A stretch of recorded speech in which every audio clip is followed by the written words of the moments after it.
Nagbabalik ang PTV News. Napatay sa isinagawang operasyon ng mga otoridad ang umano'y leader ng Al Khalifa Terror Group na si Muhammad Jaafar Magid alias Tokboy.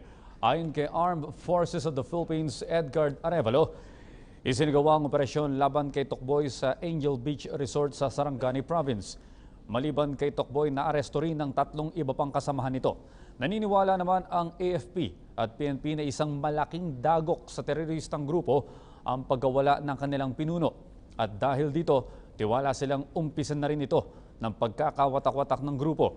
Bukod sa pambobomba, sangkot din si Tokboy at ang grupo nito sa iba't ibang krimen tulad ng pagpatay, extortion, robbery at iba pa. Ang grupo rin ni Tokboy ang itinuturong nasa likod ng pagtatanim ng bomba sa harap ng Kiamba Municipal Hall noong Disyembre.